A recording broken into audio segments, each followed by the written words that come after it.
नमस्कार दोस्तों, welcome back to channel. I hope you guys are doing well. मेरा नाम है जगदीश और फिर से एक बार आप सभी का स्वागत है आपके अपने चैनल ऑटोमोबाइल डीएनए में।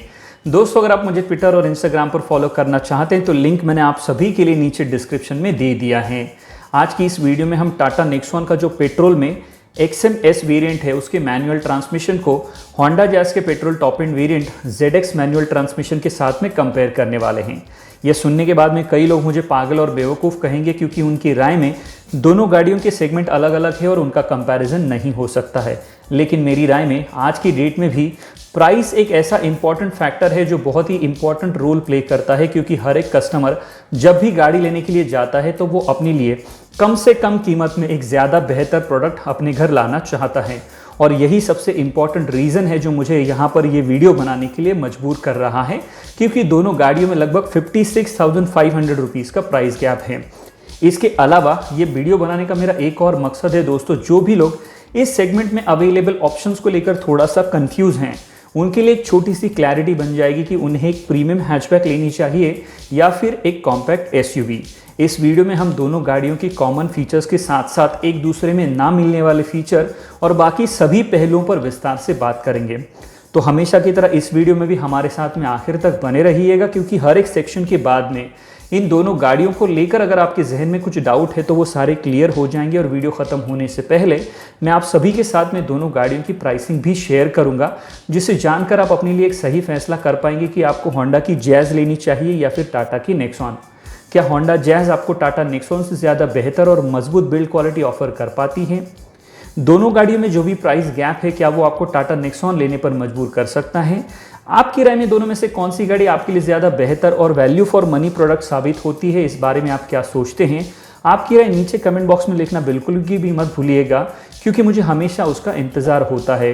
और इन दोनों गाड़ियों के बारे में अगर आपके जहन में और भी कई सारे सवाल हैं तो हम जानेंगे उन सभी सवालों के जवाब आज की इस वीडियो में। सो लेट्स बिगिन दोस्तों।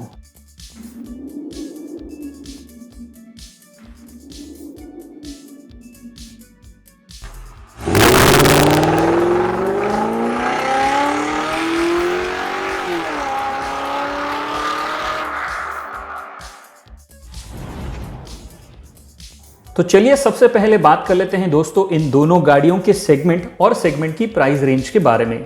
जहां तक होंडा जैज़ का सवाल है, होंडा जैज़ एक प्रीमियम हैचबैक सेगमेंट की गाड़ी है और इस सेगमेंट की प्राइस रेंज स्टार्ट होती है लगभग 5,44,000 रुपीज़ से लेकर ये चली जाती है लगभग 9,95,000 रुपीज़ तक। वहीं दूसरी ओर टाटा नेक्सॉन एक सब 4 मीटर कॉम्पैक्ट एसयूवी सेगमेंट की गाड़ी है और इस सेगमेंट की प्राइस रेंज स्टार्ट होती है 6,75,000 रुपीज़ से लेकर ये चली जाती है लगभग 13 लाख रुपए तक। चलिए अब आगे बढ़ते हैं और बात कर लेते हैं दोनों ही गाड़ियों के डायमेंशंस के बारे में। तो जैसे कि आप अपनी स्क्रीन पर देख पा रहे हैं दोस्तों, टाटा नेक्सॉन होंडा जैज़ से लेंथ के मामले में 4 mm, विड्थ के मामले में 117 mm और हाइट के मामले में लगभग 62 mm ज़्यादा बड़ी है। वहीं होंडा की जैज़ व्हील बेस के मामले में टाटा नेक्सॉन से लगभग 32 mm ज़्यादा बड़ी है। चलिए अब बात कर लेते हैं दोनों ही गाड़ियों के इंजन स्पेसिफिकेशंस के बारे में। तो होंडा की जैज़ में आपको 1.2 litre 4 cylinder naturally aspirated petrol engine मिलता है, जो कि 90 PS की पावर जनरेट करता है लगभग 6000 RPM पर और 110 न्यूटन मीटर का टॉर्क जनरेट करेगा 4800 RPM पर। वहीं टाटा की नेक्सॉन में आपको 1.2 लीटर का 3 सिलेंडर टर्बोचार्ज पेट्रोल इंजन मिलता है, जो कि 120 PS की पावर जनरेट करता है लगभग 5500 RPM पर और 170 न्यूटन मीटर का टॉर्क जनरेट करेगा 1750 से लेकर 4500 RPM पर। इसमें कोई दो राय नहीं है दोस्तों कि यहाँ पर टाटा की नेक्सॉन क्लियर विनर साबित होती है, क्योंकि होंडा जैज़ का इंजन कम पावर प्रोड्यूस करता है और कम टॉर्क जनरेट करता है। लेकिन हमें ये बिल्कुल भी नहीं भूलना चाहिए कि टाटा नेक्सॉन में आपको 3 सिलेंडर का टर्बोचार्ज पेट्रोल इंजन मिलता है। चलिए दोस्तों अब देखते हैं कि बिल्ड क्वालिटी के मामले में दोनों गाड़ियां कैसी है। तो एक नज़र डालते हैं दोनों ही गाड़ियों के कर्व वेट पर, जिसे जानकर हमें एक बेसिक सा अंदाज़ा हो जाएगा कि दोनों में से कौन सी गाड़ी ज़्यादा मजबूत और बेहतर बिल्ड क्वालिटी आपको ऑफर करती है। जहां पर होंडा जैज़ का सवाल है, इसका कर्व वेट है 1042 किलोग्राम से लेकर 1063 किलोग्राम तक। वहीं टाटा नेक्सॉन का वजन है 1188 किलोग्राम से लेकर 1250 किलोग्राम तक। तो अब आप समझ ही गए होंगे कि यहाँ पर भी टाटा नेक्सॉन बाजी मार ले जाती है। और एक चीज़ और है दोस्तों जिसे हम नज़रअंदाज नहीं कर सकते हैं कि टाटा नेक्सॉन का NCAP क्रैश टेस्ट हो चुका है और वो उसमें 5 स्टार सेफ्टी रेटिंग्स ला चुकी है। वहीं दूसरी ओर होंडा जैज़ का अभी तक NCAP क्रैश टेस्ट नहीं हुआ है। चलिए लगे हाथों दोनों ही गाड़ियों के ग्राउंड क्लियरेंस पर भी एक नज़र डाल लेते हैं। तो जहां पर होंडा की जैज़ में आपको 165 mm का ग्राउंड क्लियरेंस देखने को मिल जाता है, वहीं टाटा की नेक्सॉन में आपको 209 mm का ग्राउंड क्लियरेंस ऑफर किया जाता है। लगे हाथों दोनों ही गाड़ियों के टर्निंग रेडियस पर भी अगर हम गौर करें तो यहाँ पर मामला बराबरी का है। दोनों गाड़ियाँ आपको 5.1 मीटर का टर्निंग रेडियस ऑफर करती हैं। चलिए बात करते हैं दोनों ही गाड़ियों के फ्यूल टैंक कैपेसिटी के बारे में। तो होंडा की जैज़ में जहाँ पर आपको 40 लीटर का फ्यूल टैंक ऑफर किया जाता है, वहीं टाटा की नेक्सॉन में आपको 44 लीटर का फ्यूल टैंक ऑफर किया जाता है। फ्यूल टैंक कैपेसिटी की बात हो ही रही है तो लगे हाथों हम दोनों ही गाड़ियों के माइलेज पर भी एक नज़र डाल लेते हैं। टाटा की नेक्सॉन में आपको पेट्रोल में लगभग 16 to 17 kmpl का माइलेज ऑफर किया जाता है, क्लेम किया जाता है। वहीं दूसरी ओर होंडा की जैज़ में आपको 18 to 19 kmpl का माइलेज देखने को मिल जाएगा। यहाँ पर होंडा की जैज़ टाटा नेक्सॉन से थोड़ा सा आगे निकल जाती है। अब आगे बढ़ते हैं दोस्तों और बात कर लेते हैं दोनों ही गाड़ियों के बूट स्पेस कैपेसिटी के बारे में। तो जहाँ पर टाटा की नेक्सॉन में आपको लगभग 350 लीटर का बूट स्पेस ऑफर किया जाता है, वहीं होंडा की जैज़ में टाटा नेक्सॉन से 4 लीटर ज़्यादा बड़ा यानी कि 354 लीटर का बूट स्पेस देखने को मिल जाएगा। Now let's move on and talk about the alloys या फिर व्हील्स के बारे में बात कर लेते हैं। तो टाटा नेक्सॉन के इस पर्टिकुलर वेरिएंट में जहां पर आपको 16 इंचेस के स्टील रिम्स मिल जाते हैं, उसके साथ में आपको व्हील कवर भी ऑफर किया जाता है। वहीं होंडा की जैज़ के टॉप एंड वेरिएंट में आपको 15 इंचेस के अलॉय व्हील्स देखने को मिल जाते हैं। तो अब तक आप समझ ही गए होंगे दोस्तों कि यहाँ तक कई सारी चीज़ों में टाटा नेक्सॉन होंडा जैज़ से बहुत ही ज़्यादा आगे निकल जाती है और एक बेहतर गाड़ी साबित होती है। आप इस बारे में क्या सोचते हैं और आपकी राय में आज के इस घमासान में कौन सी गाड़ी जीतेगी, इस बारे में आप अपनी राय नीचे कमेंट बॉक्स में ज़रूर लिखिएगा, मुझे उसका हमेशा इंतज़ार होता है। इसके अलावा अगर हम दोनों ही गाड़ियों में मिलने वाले फीचर्स की बात करें तो सबसे पहले एक नज़र डालते हैं दोनों ही गाड़ियों में मिलने वाले कॉमन फीचर्स पर। तो जैसे कि आप अपनी स्क्रीन पर देख पा रहे हैं दोस्तों, शुरुआत करेंगे सबसे पहले फीचर से। तो दोनों ही गाड़ियों में आपको प्रोजेक्टर या फिर LED हेडलैम्प्स देखने को मिल जाएंगे, LED DRLs, LED tail lamp, LED high mount stop lamp, auto headlamp, electronically adjustable and electric folding ORVM with turn indicator. उसी के साथ साथ दोनों गाड़ियों में आपको rear wiper and washer, tilt power steering, steering mounted phone and audio controls देखने को मिल जाएंगे। सेफ्टी के तौर पे दोनों ही गाड़ियों में आपको dual airbag, ABS plus EBD, reverse parking sensors और इलेक्ट्रॉनिक सनरूफ जैसी चीज़ें दोनों गाड़ियां आपको कॉमनली ऑफर करती हैं। चलिए अब इसके अलावा एक नज़र डालते हैं जैज़ में मिलने वाले उन सभी फीचर्स के बारे में जो फीचर्स आपको टाटा की नेक्सॉन में देखने को नहीं मिलेंगे। तो जैसे कि आप अपनी स्क्रीन पर देख पा रहे हैं दोस्तों, शुरुआत करते हैं सबसे पहले फीचर से। तो होंडा जैज़ में आपको मिल जाती हैं LED front fog lamps, 15 inches के alloy wheels, cruise control, leather wrap steering wheel and gear knob देखने को मिल जाएगा। उसी के साथ साथ होंडा जैज़ में आपको 7 इंच का touch screen music system with 4 speaker and all basic features जैसे कि AM, FM, USB, auxin, Bluetooth, voice command, Android auto and Apple CarPlay देखने को मिलेगा। उसी के साथ साथ होंडा जैज़ में आपको push button start and stop, front armrest with storage space, fully automatic climate control, multi view reverse parking camera और डे नाइट IRVM जैसे 10 इंपॉर्टेंट फीचर्स देखने को मिल जाते हैं। अब आगे बढ़ते हैं वीडियो में दोस्तों और बात कर लेते हैं टाटा की नेक्सॉन में मिलने वाले उन सभी फीचर्स के बारे में जो आपको होंडा की जैज़ में दूर दूर तक ढूंढने पर भी देखने को नहीं मिलेंगे। तो जैसे कि आप अपनी स्क्रीन पर देख पा रहे हैं दोस्तों, शुरुआत करेंगे सबसे पहले फीचर से। तो टाटा की नेक्सॉन में SUV होने की वजह से आपको एक रियर स्पॉइलर देखने को मिल जाएगा, रूफ रेल्स मिल जाते हैं, उसी के साथ साथ umbrella holders in both front doors, flat bottom steering wheel, 15 litre uniquely design multi utility glove box with 2 cup holder, wallet holder and credit card holder, fully digital instrument cluster, connect next music system by Harman with 4 speaker and all basic features जैसे कि AM, FM, USB, aux in, iPod connectivity, call logs for incoming, outgoing and miss calls, conference call, phone book access, speed dependent volume control and audio streaming जैसे features इसमें आपको देखने को मिल जाते हैं। उसी के साथ साथ टाटा नेक्सॉन में आपको मल्टी ड्राइव मोड जैसे कि eco, city and sport mode, rain sensing wipers, electronic stability program, traction control, emergency brake assist, hill hold control, roll over mitigation, electronic brake prefill, brake disc wiping जैसे important 16 features देखने को मिल जाते हैं। चलिए अब आगे बढ़ते हैं दोस्तों वीडियो में और बात कर लेते हैं दोनों ही गाड़ियों में मिलने वाले वारंटी ऑफर के बारे में। तो जहां पर टाटा नेक्सॉन का सवाल है, टाटा नेक्सॉन में आपको मात्र 2 साल या फिर 75,000 किलोमीटर तक की वारंटी ऑफर की जाती है। वहीं होंडा की जैज में आपको 3 साल अनलिमिटेड किलोमीटर्स तक की वारंटी ऑफर की जाती है। अब आगे बढ़ते हैं वीडियो में दोस्तों और बात कर लेते हैं दोनों ही गाड़ियों के मेंटेनेंस के बारे में।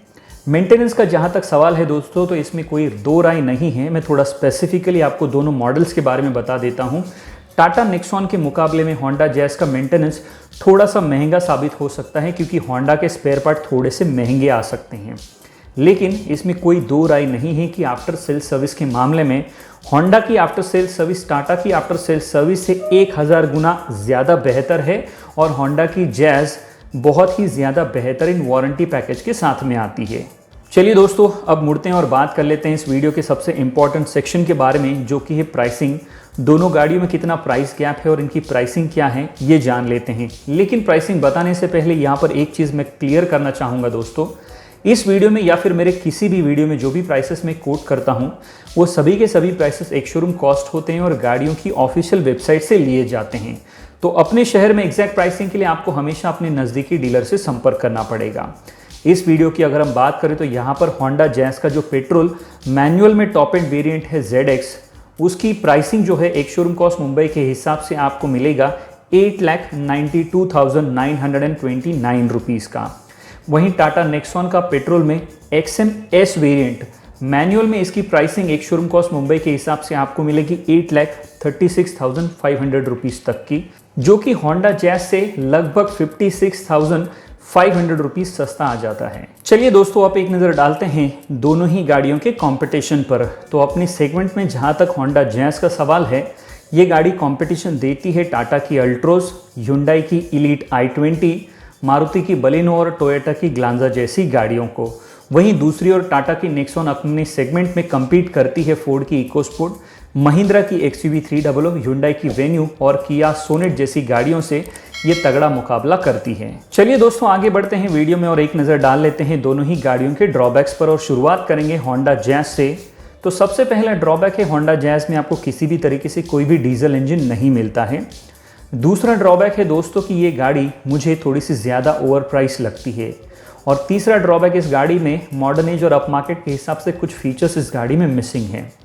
अब बात करते हैं टाटा नेक्सॉन के बारे में। तो टाटा नेक्सॉन में सबसे पहला ड्रॉबैक है दोस्तों कि इसकी fit and finish could have been much better और लिटिल मोर प्रीमियम। दूसरा ड्रॉबैक है टाटा नेक्सॉन में AMT ट्रांसमिशन की बजाय टॉर्क कन्वर्टर या फिर CVT या फिर DCT ट्रांसमिशन मिलना चाहिए था। और तीसरा सबसे इंपॉर्टेंट ड्रॉबैक है टाटा नेक्सॉन में, जो है टाटा की आफ्टर सेल सर्विस, जिसमें बहुत ही ज़्यादा इंप्रूवमेंट की गुंजाइश आज भी नज़र आती है। चलिए दोस्तों अब बात कर लेते हैं ओवरऑल कंक्लूजन के बारे में। तो मेरी राय में यहाँ पर सारी चीज़ें कंसिडर करने के बाद में टाटा की नेक्सॉन एक क्लियर विनर साबित होती है और इसके कई सारे रीज़न हैं, जैसे कि टाटा का XM-S वेरिएंट होंडा जैज के टॉप एंड वेरिएंट से सस्ता आता है। ये ज़्यादा बेहतर फीचर्स ऑफर करती है, ज़्यादा मजबूत बिल्ड क्वालिटी आपको ऑफर करती है, ज़्यादा सेफ्टी ऑफर करती है, बेहतर engine performance and power output offer करती है, better ride and handling, better on road stability जैसे कई सारी चीज़ें मिलाकर ये एक बहुत ही ज़्यादा बेहतरीन वैल्यू फॉर मनी पैकेज और वैल्यू फॉर मनी प्रोडक्ट के रूप में उभर कर आती है। अब पहुंचते हैं वीडियो के आखिरी पड़ाव में दोस्तों, और अगर आप मेरी राय जानना चाहते हैं तो मेरे हिसाब से अपने लिए मैं हर हाल में टाटा की नेक्सॉन लेना पसंद करूंगा और इसके कई सारे रीज़न हैं। सबसे पहले तो दोस्तों ये होंडा जैज से काफ़ी बड़ी है और एक सब 4 मीटर कॉम्पैक्ट SUV है और ज़्यादा बेहतर और मजबूत बिल्ड क्वालिटी और बेहतर सेफ्टी के साथ में आती है। दूसरा इंपॉर्टेंट फैक्टर दोस्तों कि ये गाड़ी इतनी सभी चीज़ों के बावजूद भी होंडा जैज की प्राइसिंग से 56,500 रुपीज़ सस्ते में आती है। तीसरी चीज़ दोस्तों, इसमें आपको मल्टीपल ड्राइव मोड जैसे कि eco, city and sport mode देखने को मिल जाएगा। फ्लैट बॉटम स्टीयरिंग व्हील देखने को मिल जाएगा, रेन सेंसिंग वाइपर मिलेगा, उसी के साथ साथ इलेक्ट्रॉनिक स्टेबिलिटी प्रोग्राम आपको मिलेगा, ट्रैक्शन कंट्रोल आपको मिलेगा, हिल होल्ड असिस्ट मिलेगा, इमरजेंसी ब्रेक असिस्ट मिलेगा, रोल ओवर मिटिगेशन मिलेगा, इलेक्ट्रॉनिक ब्रेक प्रीफिल मिलेगा और आपको ब्रेक डिस्क वाइपिंग जैसे कई सारे इंपॉर्टेंट सेफ्टी फीचर्स भी ये कम कीमत में आपको ऑफर करती है। तो अब मैं ये आप पर छोड़ता हूँ कि आपकी राय में दोनों में से अपनी ज़रूरत के हिसाब से आप कौन सी चीज़ों को प्रायोरिटी या फिर तवज्जो देना चाहते हैं, और या फिर आप अपने लिए टाटा की नेक्सॉन खरीदते हैं या फिर होंडा की जैज। दोनों में से कौन सी गाड़ी आपने अपने लिए चुनी है, इसका मुझे ज़रूर इंतज़ार रहेगा, तो नीचे कमेंट बॉक्स में ज़रूर लिखिएगा। और आपकी राय में आज की इस वीडियो में दोनों में से कौन सी गाड़ी जीती है, इस राय का भी मुझे इंतज़ार रहेगा, तो उसे नीचे कमेंट बॉक्स में लिखना बिल्कुल भी मत भूलिएगा। तो चलिए आज के लिए इतना ही। मैं उम्मीद करता हूँ कि ये वीडियो आपको पसंद आया होगा। अगर ये वीडियो आपको पसंद आया है तो इसे अपने दोस्तों के साथ में फेसबुक और व्हाट्सएप पर शेयर करना बिल्कुल भी ना भूलें। अगर आप हमारे चैनल पर नए हैं तो इसे सब्सक्राइब कर ले, बेल आइकन ऑल नोटिफिकेशन के बटन को दबाना बिल्कुल भी ना भूलें। और हमेशा की तरह जब तक हम और आप मिलते हैं अगली वीडियो में, तब तक के लिए सुरक्षित चलिएगा, सुरक्षा नियमों का पालन कीजिएगा, अपनी और दूसरों की जान की रक्षा कीजिएगा। धन्यवाद दोस्तों।